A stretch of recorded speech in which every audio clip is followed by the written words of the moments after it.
جب انسان چلتا ہے جدوجہد کرتا ہے تو پھر اب اس کی مدد بھی فرماتا ہے. بڑے ٹارگٹ. آخری بات، ایک تو سوچ عمدہ رکھیں، دوسری بات لوگوں کی باتوں کی پرواہ نہ کریں، تیسرا ٹارگٹ بڑا کریں، اور چوتھی بات یہ ہے نتیجہ اپنے رب پہ چھوڑ دیں. رزلٹ کبھی اپنی مرضی کا نہ مانگیں. جو لوگ رزلٹ اپنی مرضی کا مانگتے ہیں نا وہ بھی نظریاتی نہیں ہوتے، کمزور ہو جاتے. محنت پوری کریں، ہاں میدان میں نکلیں تو جیتنے کے لیے نکلیں. حضرت مولا علی شیر خدا کرم اللہ تعالی وجہ الکریم سے کسی نے پوچھا تھا آپ ہر میدان میں کامیاب کیوں رہے؟ کہنے لگے میں نا میدان میں کافر کو دیکھ کے فیصلہ کر لیتا ہوں کہ گلے پہ تیر مارنا ہے کہ پیٹ پہ مارنا ہے، اس کو کیسے میں جیتنے کے لیے اترتا ہوں، باقی تو نتیجے رب کریم کے دستے قدرت میں. ہمارے ہاں نا لوگ کہتے ہیں میری مرضی کا رزلٹ نکلے.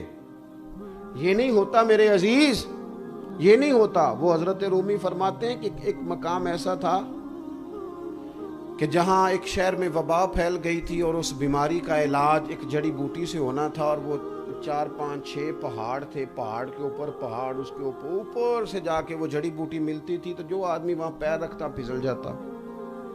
اب ہر حکیم یہی کہتا تھا کہ وہ جڑی بوٹی ملے گی تو علاقے کا علاج ہوگا، کوئی چڑھتا ہی نہیں، معاملہ ہی بڑا خراب ہے. ایک بندے نے سوچا یہ پریشانی آخر کب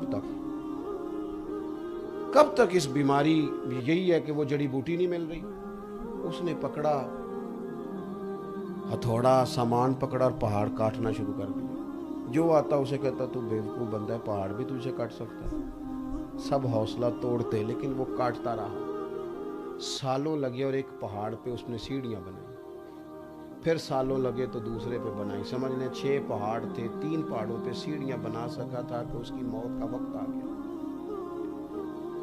اب وہ جہاں اس نے سیڑھیاں بنائی تھی وہاں تک لوگ آتے جاتے، اس سے ملتے، رونق لگ گئی، ٹھیلے بھی لگ جاتے ہیں، لوگوں کا آنا جانا ہو جاتا ہے. اب جب آخری وقت آیا تو لوگ کہنے لگے کیا ملا تجھے؟ جڑی بوٹی تک تو پہنچ نہیں سکا. کہنے لگے تمہیں پتہ نہیں نا میں کامیاب کتنا ہوا. انہوں نے کہا کیا مطلب؟ کہنے لگا میں نے آدھا سفر آسان کر دیا ہے، اب جو میرے بعد شروع کرے گا اسے صفر سے نہیں شروع کرنا پڑے گا. وہ کوئی آدھا سفر تو آسان کرے نا یار. ہم تو آدھا. امام بخاری رحمت اللہ تعالی علیہ 62 سال کی عمر پائی اور تکلیف اتنی اٹھائی امام بخاری نے کہ اتنا بڑا محدث آخری عمر میں انہوں نے دعا مانگی تھی. ایک شہر میں جا کے بیٹھتے تو لوگ وہاں سے پریشان کر کے نکال دیتے، دوسرے شہر میں جاتے تو وہاں سے نکال دیتے. امام بخاری حضرت تصدیق فرما رہے ہیں 62 سال کی عمر میں امام صاحب نے دعا کی ہے اللہ تیری زمین بڑی وسیع ہے پر مجھ پر تو تنگ ہو گئی ہے. مخلوق تو فنکار ہے اس درجہ کے پل بھر میں، سنگے در کعبہ سے بھی اصنام تراشے. اور تم کون ہو کیا چیز ہے داغ کبابی، لوگوں نے تو مریم پہ بھی الزام تراشے. سلام اللہ علیہ.